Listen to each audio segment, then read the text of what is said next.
Hello, everyone. It's Sarah Altair with the Midweek Zap, and I'm really pleasantly pleased to have Wade Harmon as our guest today. Wade has just skyrocketed in 3 years from what he calls the underdog to being a major presence on social media, and he's going to talk to us today about how he did that through relationship marketing. Wade, do you want to introduce yourself and tell folks a little bit about yourself? Yeah, hi Zara. Thank you so much for having me on the show. I really appreciate the opportunity to speak to you. My name's Wade Harmon. You can find me at wadeharmon.com.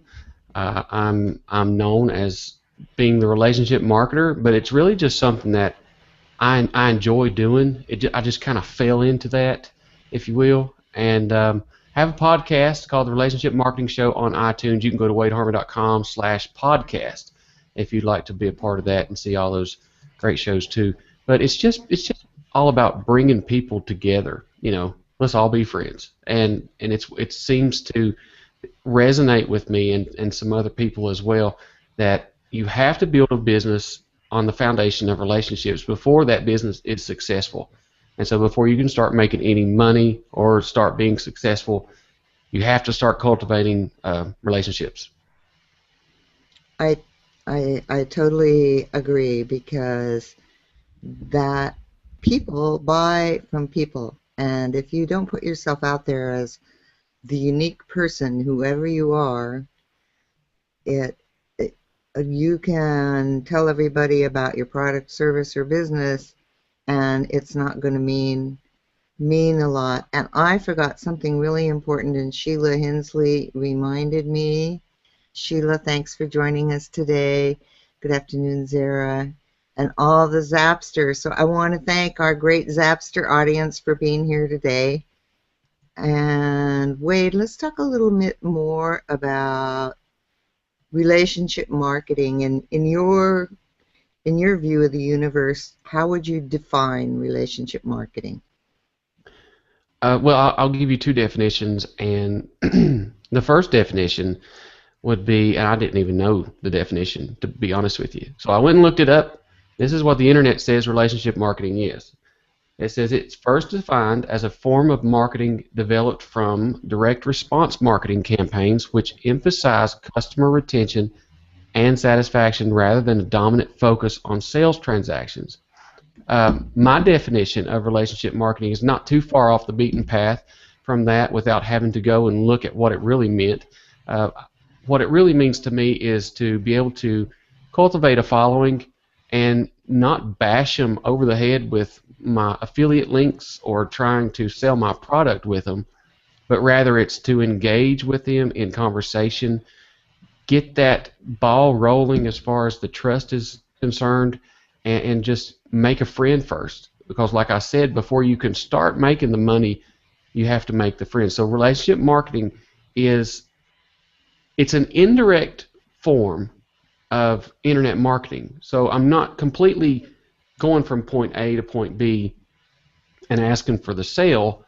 The sale comes at point Z because from B through Y, I have to do certain things within that relationship process that will cultivate and bring that people, pull those people towards me as far as either success or they think I'm some kind of a thought leader or whatever it may be.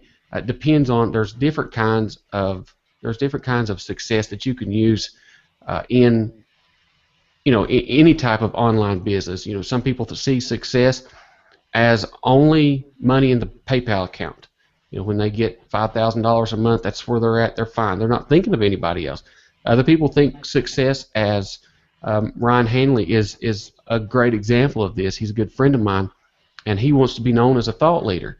And I personally think he's already there. He's made it. But of course, him being as humble as he is, he doesn't think that. So he keeps pushing and keeps pushing himself to try to bring better opportunities, better articles for people, making people think about what there is. So there's different forms of success, and each time you break that wall down of trust, you have succeeded a little bit. Each time you take a brick away, because people will put up a wall in front of them, and it's up to you to tear that down. And you can't just run through it with a bulldozer. You have to do it meticulously and very carefully. I could totally agree with you. And I have another question for you because a lot of the regular people here, all the Zapsters who show up on a consistent basis, a lot of them are skilled in areas of in I can't talk today in technical expertise, but they may not have, what they would think of as people skills. What kind of we were talking in the green room earlier about how we love people and you know hanging out with people and meeting new people, but that's not true for everybody. But there are people who have a business who want to develop those skills. What would you recommend for them as things they can do when they're not so outgoing or think of themselves as not outgoing? Well, the one thing good about relationship marketing is it's very easy for anyone to do because all relationship marketing asks of you is that you be yourself. You don't hide behind a facade of what you think people want to see, but rather you need to be transparent, let people see who you really are. I wrote a post the other day about the underdog, and it talked about how we're giving influence to people that may not necessarily deserve it. And the reason I'm not trying to knock anybody off of their pedestal, but on the other side of that coin, there are people that are giving off the wrong vibes as to how we should act and talk and engage and converse online. People that are taking advantage or taking for granted their role in the influencer industry, and so they're not being themselves. They didn't get to where they are at by their own hard work, but rather they rode in on the coattails of someone else, and other people are saying, well, these people are important because they hang around with so and so, and so that gives them a level of influence, and there's a lot of people looking up to those people and saying, well, that's the way I need to act. I need to act like him, or I need to act like her. I don't need to act like me because I think I've been acting like me, and it's not got me nowhere. But in all actuality, when you first come online and you first start this whole journey to success, you pretend to be someone else, and it's not that you don't you don't mean to do it, but you see where you want to be, and they say dress for the job you want, not for the job you have. So if I'm going to be a successful marketer that's making 10 grand a month, I need to be talking like a successful marketer that's making 10 grand a month. And guess what? I'm not making 10 grand a month. I'm not going to talk like a marketer that's making 10 grand a month. I'm going to talk like a marketer that's making what I'm making right now and helping people to get to where I'm at. I can help someone get to where I'm at now. I can't help them get further than me because I don't have the knowledge or the experience to help them get that far. Once I make it to 10 grand, I can say, yes, look, you're doing this wrong, you're doing this right, keep doing this and this. But what I can tell you is you can do relationship marketing because it's just you. It's you showing people who you are. And that's the simplicity of it, the beauty of it. And you don't have to be anybody. You don't have to do your homework. I never did homework in college. I hated it. And this is perfect for me. So it's just so perfect because I'm not acting like anybody else. This is easy for me because I'm me all day long and all night long, and I don't have to do anything different. I think that's so key. But there was another part that you mentioned, and that was helping people. And I think the two go together to in order to build your clientele. And you definitely have to be yourself. I mean, you're going to develop your business persona, whatever that is. But if you try to be somebody else or what you think you're supposed to be like, people understand that that's not the real you. And if you're not showing them the real you, then what you're doing is creating a barrier rather than welcoming people in. And so, uh-oh, applause is on. It's supposed to be off. Hold on a second, Wade. Or while you're fixing that, let me just go ahead and say something about that. It's I totally agree with that.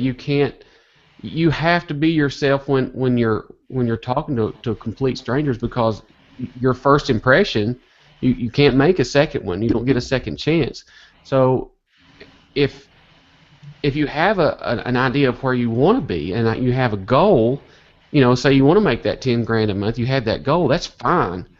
But you have to understand where the point that when you can help someone to, because if you say to someone, hey, I can help you make 5 grand a month, and you're not making 5 grand, you have no knowledge of that. You see, it's not just money, it's as a general perspective. Or I can help someone do content marketing, it could be that, be successful at content marketing. But if you aren't successful at content marketing, then you can't really show people the ropes of what it is to be a successful content marketer. However, you could say, well, hey, I can help you. I've done this and this and this, and this is the results that I've got from it. Because, see, my point is, whenever you start trying to help people beyond your level, people will start to understand, wait a minute, they don't know what they're talking about. I just read from someone else that did, and they said do this. What happens is that trust is broken, and that's the main thing you don't want to break is the trust factor. And so when you're you and you're not trying to be anyone else, then it just comes natural. It's a lot easier being you. So being me, I'm going to apologize to everyone here today, all my Zapsters, that I'm really sorry about applause. It showed itself as off. Once you're in the hangout, there is no way to turn it off. So bear with us. Thank you for being here. Thank you so much. And then Sheila Hensley had a comment. Wade Harmon, it is so hard for someone not to fall prey to being like someone else when they see others' success. So Sheila, she said, just underscores what we've been saying so far, is that being yourself, do not break the trust, because you, just as Wade said, you're going to build up that wall when you're not yourself. Wade, you And have to say, another thing on that is, when you see someone's success, it's like I talked about having goals, and you have a desire to get to where that person is at. And I even wrote an article about learning how to cage your desire. It's okay to have the desire to be there, but you need to control the desire, because if you don't control it, it'll make you do stupid stuff, and it'll make you go beyond your limits of what you can and cannot do, or can and cannot say to someone, which eventually breaks the trust. So it's good to have the desire, it's good to have goals, but once you let those things start to run your business and your marketing, it starts to show in the relationships. oh, that's such a fabulous point, because there's a lot of talk online among marketers that you need to, be passionate and to have the goals, and that is just such a wonderful, wonderful caution for everyone, is that, and I think is that not letting the goal lead you where you don't need to go. And I think part of that is the daily practice of what you need to do, and having that list of things that you need to do today, and not jumping ahead of yourself. Would you agree, Wade? Yeah, I would. There are days. I was on Joey's show, Fearlessly Questioning, the other day, and one of his questions, I thought he was going to ask this, but he never did. But one of his questions that he gave me was, do you ever feel like you're limited, or feel inadequate? Was the question, and my response to that was, every day. Every day I feel like, did I just, whenever I go to bed at night, I think to myself, did I do this right today? Did I do everything that I should have done right? I'm trying to keep the desire where it needs to be, and it needs to be out. It needs to be behind me, pushing me, rather than in front of me, pulling me uh, quickly. And so it's just you have to understand where your priorities lie. In other words, it's kind of weird because Sheila's right. You see someone living the dream you're wanting, and you see what they're doing, but you don't understand the road they took to get there. And it's full of holes, it's full of curves, and it's very treacherous, and you can't just run full speed on that road because you're going to end up hurting yourself or hurting someone else. That's true. And Thomas E. Hanna, thanks for joining us today. Has a question. Wade Harmon, to build on what Sheila Hensley said, where is the balance between modeling the success of those who are doing what you want to do and forging your own path? In other words, how do you find that balance? I I personally, you have influencers for a reason. They're there to model yourself after. They're there to follow in their footsteps. Um, but you can't forget your own goals either. I love Mark Traphagen. Mark Traphagen is my good friend here on Google Plus. I always tell people he's the reason why I'm here today. Um, I model after what he does. Only parts of what he does. And the reason I don't model everything that Mark Traphagen does is because I don't have his expertise in authorship. I don't have his expertise in SEO, so I can't go that route. But what I model myself after is the way he engages, the way he comments, the way he always uses thought-provoking things and dialogue in Google Plus or in his blog. So I try to model myself after some of the things that he does. Anna Hoffman is another good one I model myself after. There's tons of people that I try to pick that I really like that can push me right up to the point of where I barely know what I'm doing and I'm learning more at the same time. Because when you're at that point, I think that's the sweet spot because you're continually pushing yourself and continually learning at the same time. And when you can do that, you get yourself on a roll, and you'll feel it. You'll feel that momentum gathering, and you can't do that by modeling after, and you can't mimic somebody because you're not them. But you can take parts of somebody. I can take a part of Mark and a part of Anna and a part of Eric or Ronnie, and put it in my strategy of Wade, what Wade already has, and I can use what they have, and I can make myself better. And that's the key to doing this. I think, again, I'm not there yet, but up until this point, that's what I've learned. I just want to add to that, to Wade, to build on what Thomas said, because forging your own path as you use those other people whom you admire, and you admire their certain skill sets, so you can model your skill sets on their skill sets, you discover that you may take, because you may take one of those skill sets and tweak it so that it's your way. And that just takes time and practice. And I noticed you've been doing that, Thomas, and you're doing a good job. I just Oh, wanted to. Thomas is he's another guy that's going to be. I said give him 6 months and he's going to blow the lid off this place. I'd have to agree. And then Cheryl Deuce has, okay, comment tracker, are you going to be nice to me today? Did it mess up? It's been messing up on me too. Yeah, okay, so let me read Cheryl Deuce's comment. So important to be happy with the you that you are so that others feel comfortable with you being you. I don't interact like Wade Harmon, but I think I'm pretty good at relationships. And then she has the smile. And yes, Cheryl, I have to agree, you are. Yes, definitely. I love Cheryl. I'm trying to get her on a hangout. I get her to come on my show. But just to follow up on that, the being happy with who you are is definitely part of it, because whoever you are shines through. And so whatever you're doing, whether you're writing content or interacting with people, channels such as Google Plus.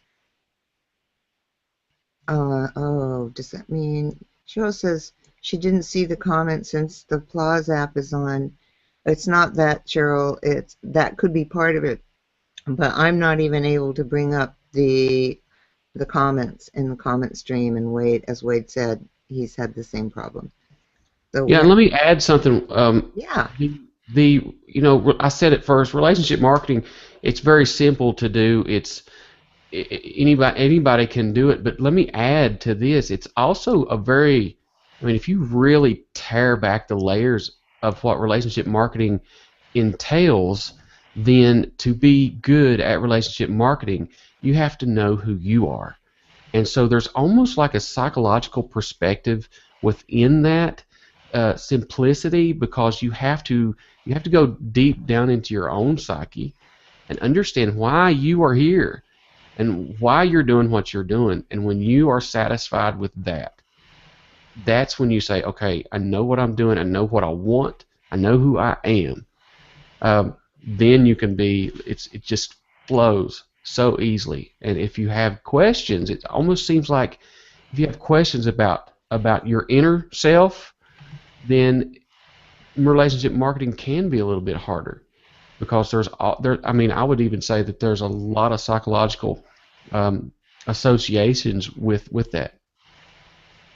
and I can't bring it up, but Elaine Labrading, who can't be with us, she's going to be watching the replay later, complimented you before we came on the show today. Wade is downright likable and sensible and shares such valuable stuff. Oops. And, Right okay. on, right on, right I've on. lost the comment, but a comment tracker skipped. It's being persnickety today. Um, but she said, what you do, Wade, is help people out of the social media marketing overwhelm. And I think that's one of your gifts, is that you are straightforward about things and don't have a lot of hype. Yeah, yeah. I hate hype. I'll tell you somebody else that's good at it. I mean, uh, Thomas Hanna. He's a great writer. He can, I'm known for being taking something and making it really simple. Um, but that's just a writing skill. And Thomas is he can take something that is so overwhelming and hard to understand even for me, and take that and turn it into a post that's just like, oh man, I got this now. And that is a skill set that people have that makes them successful, to let people say, well, hey, you're good at this, or you're good at that. And I'm thankful for that um, certain skill set I have, because to me, I like things to be simple. I don't want people reading my articles and having questions whenever they leave. So let's go back to the beginning of how you got started and sort of embraced relationship marketing. What was the part that you had the most trouble with? Because there are all those gurus out there telling you do this, do that, and there's a lot of hammering and all that sort of thing. So, how did you sift through all of that? Just to follow up, how did you sift through all of that and develop your own set? I didn't I didn't chase after relationship marketing. It wasn't something that I didn't even really know it existed. But what happened was, I just broke my pen. What happened was, I actually was in an argument, of all things, with someone, and that person was saying on their blog that they would do something, and they wanted everybody else to do it, and because they did it. And so I just said, well, I want to see if that person is really going to do what they say they're going to do. So I went and I followed them, and they didn't do it. They didn't Mm. do what they said. And so I simply called them out. The lady that complimented me, I am straightforward. I'm a very straightforward guy. If you're going to say something, I'm a stickler for this. If you're going to say something and you say you're going to do something, then you better do it. Because I hate that. That's one of my pet peeves. If you're going to tell somebody that you do something, or you tell somebody to do something and you don't do it yourself, you don't practice what you preach, that is I hate that so bad. And so I called that person out. We got a huge argument. I mean, boom, just blew up, man. And, but finally, I just talked to myself. I was like, wait a minute, this is not this is not the right. This is not making me any money. It's actually bringing negative attention on me. Um, how can I turn this around so this doesn't happen again? Mm. Thus, relationship marketing. That's when I first started relationship marketing. I said I need to make friends with these people, get them, get them on a friend level because it's so much easier. Uh, I can tell my friend Jason Mathis, a good friend of mine. He's my website developer. I can go to him and say, "Hey, Jason, I want this and this and this," and he'll say, "Yes, you can have that. No, you can't have that." And it doesn't make me mad because he's a friend. So it's a whole lot harder to get aggravated and upset at your friends because you can have a professional discussion or you can disagree with your friends. A perfect stranger, and this actually happened to me again today. I don't know why it happened, but dude tried to get into an argument with me. Now I'm just I want to try to make friends with everyone, but there's some people you can't make relationships with. So That's that one true. instance was when I started on the relationship marketing path, and that's where I'm at now. Yeah, it's so true, and I think it goes to the other side of the coin as far as marketing is concerned, is that not everybody is going to be your customer or client, and and it's okay because the people who relate to you and who respond to you are the ones that are going to be your brand ambassadors. And I think that's really important. I have a couple of other comments. Well, I have a comment and a question, and I'm so sorry I can't bring them up. Sheila Hensley said, parroting others is a huge mistake. Never comes off with credibility. Boy, I think we both agree on that one, Sheila. And then Tim Sweeney has a question for you, Wade. Does Wade use a relationship journey from first point of contact to some outcome? He's curious. Yeah, I actually do. I use it within my circles. Anybody that, and this is a good way to set your circles up too. Anybody that engages with me or pluses my post for the first time, I will put them in a relationship tier 1 circle. And these are the people, I don't see their posts. I go into that circle and I block that stream from me. I don't see anything of them. I just put them in the circle. Um, so that's the first step. And then if I see any of those people um, engaging with me on a different post, or I put another post out the next week and they engage again, I'll graduate them to the tier 2. And so basically, and you weed these people out. And usually after 30 days, I'll go to, if these people haven't engaged with me, I give them an out, and I will put a notification on that circle, send a message out and say, hey guys, I would love to get to know you better. I want to, become friends, connect, whatever I say. It's just different every time. But if you're interested in getting to know me, and vice versa, let me know in the comments section.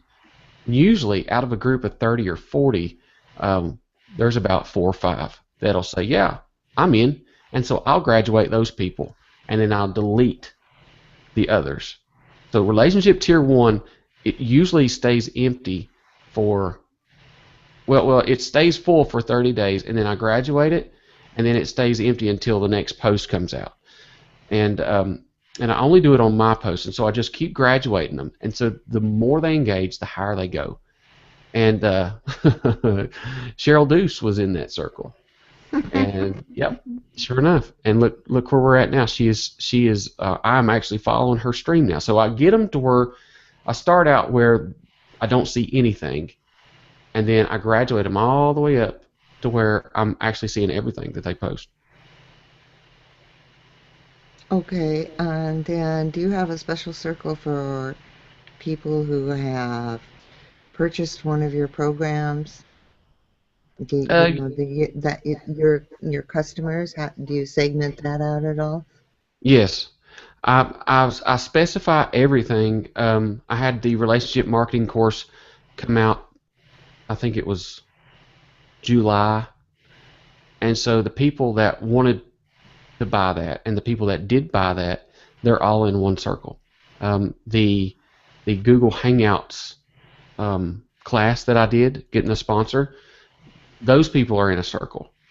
And it's most of those people I had circled already anyway, but it's just a good way to keep everything organized and classified because you never know. I mean, if I wanted to put out another something, right, say I wanted to build an app right now, which it's in the works. Somebody is building me an app right now that you can actually make money from Hangouts by doing a certain thing. So I would probably go to that Hangout circle and say, hey guys, got an app for Hangouts. This is how much it costs. If you want it, here's the link. And because you always have that group of people, you want to always keep track of the group of people that purchase from you. Thank you, and thank you, Tim. That was a great question. And then Thomas Hanna has a really super comment. I strongly agree. Heck, you don't want everyone to be your client. A bad client slash provider relationship is a horrible experience for everyone involved. Part of the beauty of relationship marketing is that it allows you to actually filter who you want to do business with. Yeah, Okay. and not everybody is going to be a client, just like Zara said. Um, you know, Rebecca Radice, she's a good friend of mine. She's not going to buy anything from me, but it's important for me to build a relationship with her because her followers could be clients. Her followers could be customers. And so it's not so much like, Thomas is a very good friend of mine. He probably won't ever buy a ton of stuff from me, but his followers may because he shares my post and he shares different things that I do. That's one of the key things to this whole relationship. That's what brings it all together. You build relationships with the people around you, and it's usually the people that they influence that becomes your customers. And then I have a comment from Cheryl. Yay, I made the cut. Thanks, Wade Harmon. Yeah, you made it all the way up to the top. So, part of relationship marketing is for people to get to understand you better so that we can do the sort that Thomas was just talking about, the people who like you. And in the green room, I asked you about your blue guitar on the wall back there. So you want to tell everybody about your blue guitar and why you have it? Oh yeah, this guitar is a let me get it for you. This is an Eddie Van Halen. It's a Wolfgang Peavey. This is the model guitar that he played in the 1984 album, and I like this style of music, and it's really awesome. It's an awesome guitar. Sounds good too. It's beautiful. Anyway, thank you. And so now you all know why he has the blue guitar and what style of music Wade likes.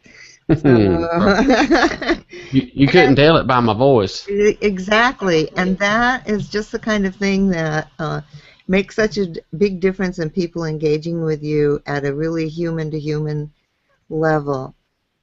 It's just so important to put in those personal details because those are the ways that people connect with you. And we're coming to the end of our show, and I want to thank Wade for being here. This has been really, really powerful stuff you've delivered today, Wade. So thank you so much. I want to thank the Zapster audience for being here and putting up with the applause up. I want to apologize again for doing that. And Wade, any last message you have for everyone? Oh, let's let's give them the hillbilly talk. Okay. Okay. Hillbilly word of the day is initiate. Initiate. So you would use it in a sentence like this. She ate 3 hot dogs, initiate 4 peanut butter sandwiches. Okay, that was great. And oh, we have one last comment from Jessica Maynard. I had my attitude adjusted from a teacher who said an unlike, or whatever the social media jargon, isn't really a bad thing because your peeps, your audience, wouldn't unlike you. So I now just think, well, I guess I don't have something to serve you. God bless you and onward for me. Great comment, Jessica. Thank you. Thank you. All right, everyone. Thank you, Zapster audience. Thank you, Wade. Let's say goodbye to everyone. Thank you so much. Thank you guys.